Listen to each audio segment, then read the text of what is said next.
Hey, you're in the studio with Luke from GuitarIQ.com. In this video, we're checking out my 5 top tips, tricks, settings, and tones for using delay pedals that don't have tap tempo. So if you have a little delay stomp box at home and you've been struggling to dial in a sound that works widely across lots of different songs and different styles and of course at different tempos, then this might just be the video for you. So if you do find it helpful or interesting, then please click on that like button to let me know about it. And without further delay, let's jump into the video. Further delay. That was a pun. Let's just, yeah, okay. So here we're looking at a pedal board that I've recently finished putting together, and more specifically, we're focusing in on this little sea turquoise delay pedal by the good folks over at One Control. One Control make a bunch of pedals that follow this kind of compact form factor and aesthetic. So if you like the sound and the look of this pedal, then you might want to check them out. That said, in today's video, this pedal could represent almost any kind of compact stomp box style single foot switch delay pedal that doesn't have tap tempo. It doesn't matter if it's an analog pedal or a digital pedal or a pedal that's voiced to be like a vintage tape echo or something like that.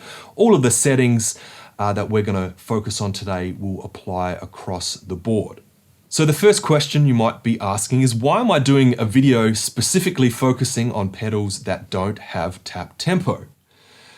And it's simply because if you're anything like me, pedals like this were a bit of a mystery for a long time. My early baptism into the world of delay came via big multi-delay effects like the Boss DD20 and the Line 6 DL4.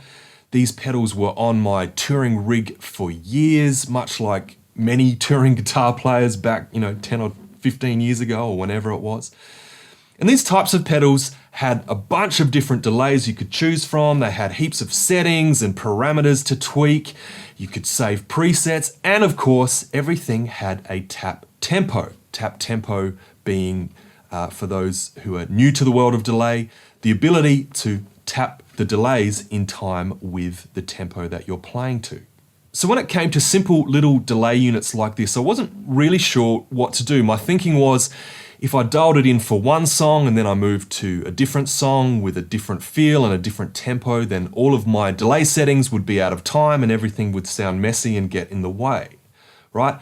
Now that can certainly be true, regardless of if the pedal has tap tempo or not. The more extreme you have your delay settings, the more likely it is that that delay sound is going to get in the way of your playing. The benefit of having tap tempo, of course, is that those longer repeats can be locked in with the tempo of the track, so it's less likely they're going to get in the way.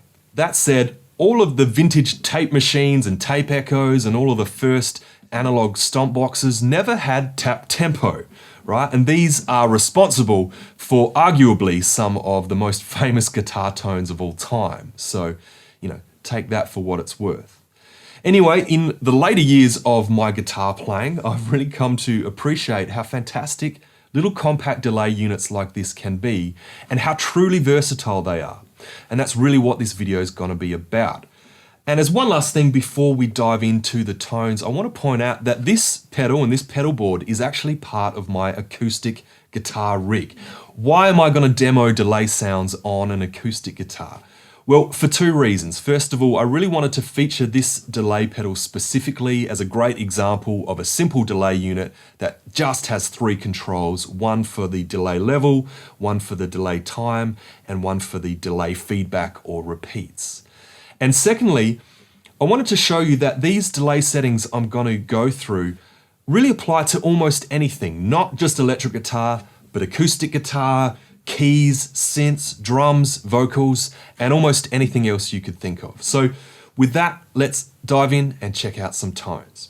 Okay, the first sound I want to cover is perhaps the most famous delay sound we think of when we look at a little stomp box like this, and that's your garden variety slap delay.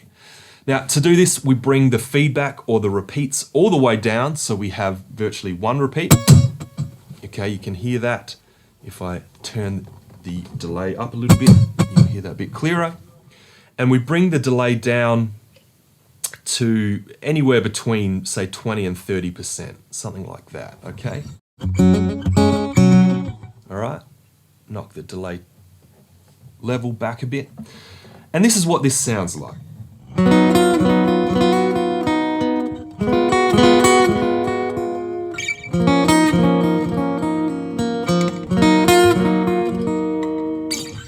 And with it off.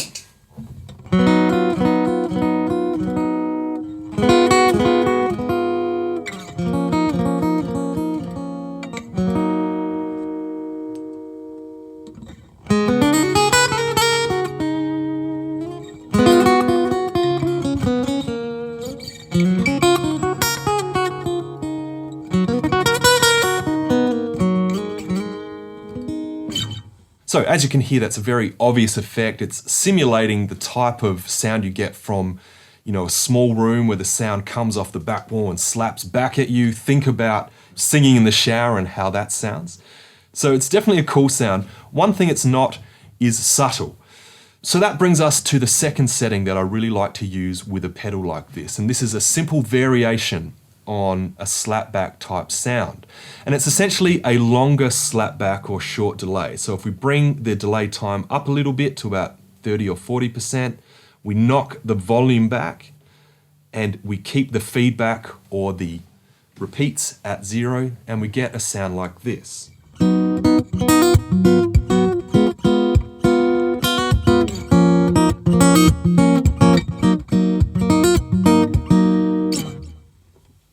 Without the delay.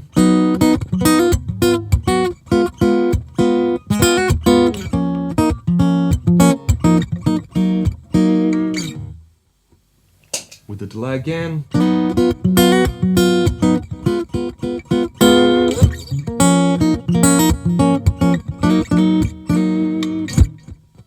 Okay, so bringing that delay time back slightly and knocking the level of the delay down a little bit just gives us a much more subtle, versatile delay sound that we could pretty much leave almost on all the time. And I really like that about it. When you switch it on and play for a bit, you don't really notice that it's there. It's only when you switch it off that you notice there's a distinct lack of space and ambience around what you're playing. So the third tone I wanted to look at in this video is another variation on those slapback settings, and that's when we leave the repeats at 0, we bring the delay all the way down, and this time we crank the level pretty much up all the way to unity. Now, depending on your delay pedal, unity might be at 12 o'clock. On this one, it's all the way up. And this setting kind of mimics the sound of two instruments playing together. It's a pseudo doubling effect. It's not quite the same. It's just a really interesting way of thickening up the tone. So let's take a listen.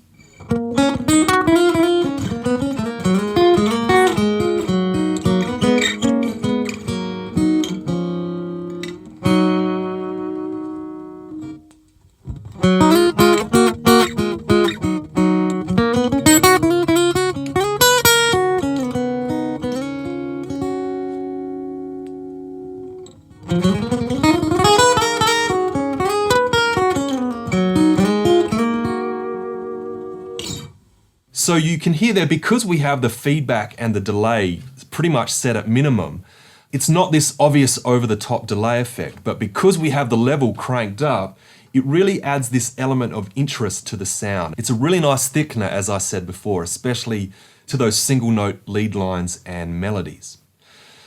The fourth tone I want to look at today is a variation on this sound that really gives us a dramatically different effect. For this, we're going to keep the delay time at minimum, we're going to keep the delay level at maximum, and we're going to bring the feedback or repeats up to about halfway. Now, this provides a really interesting pseudo reverb effect, something that's halfway between a delay sound and a reverb sound. So let's check it out.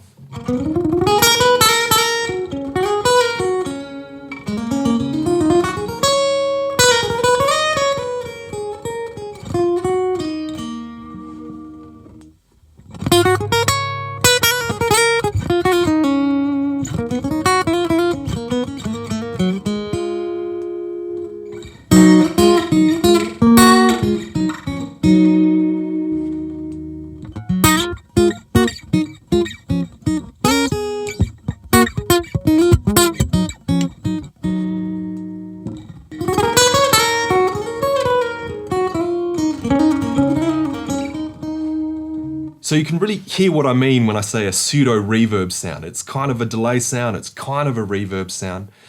And what's particularly interesting about this effect is the nature of that faux reverb sound is going to change dramatically depending on the character of the pedal you're using. If you're using a more lo-fi analog style delay pedal, it's going to sound a lot warmer. If you're using a pedal like this, which is really glistening and high fidelity, you're going to get this really interesting, almost metallic-y type reverb sound. It's just a really unique delay sound that a lot of people don't think of when they dial in their delay pedal. So moving on to our fifth and final tone for the day.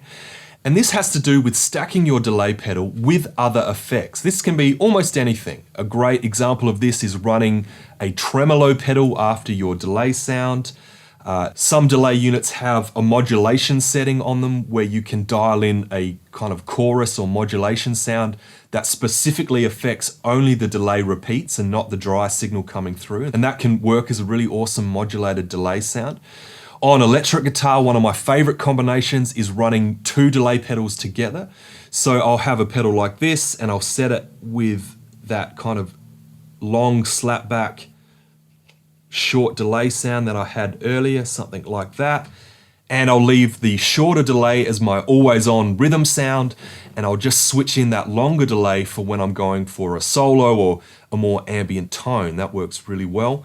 In the context of this acoustic rig, however, the sound that I want to stack with my delay is just a simple reverb. So to do that, I will dial in some reverb on the pedal board over here, and I'll also dial in some reverb on the amp. So essentially what you're about to hear is a combination of one delay and two different reverbs, just to give me a few interesting layers of ambience. And this is what that sounds like.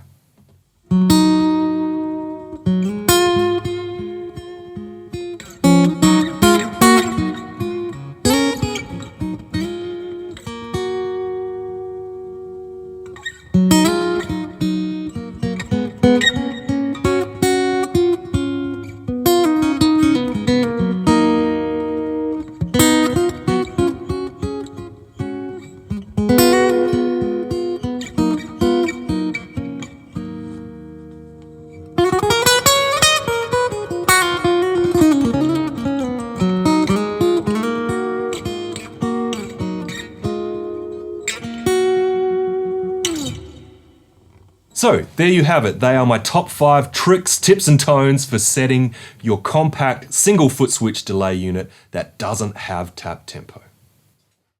Well, that's it for this video. Hopefully you found it helpful and or interesting. If so, please leave your thoughts and feedback in the comments section below. How do you guys use delay? Do you stack your delay with other effects? What are your favorite settings?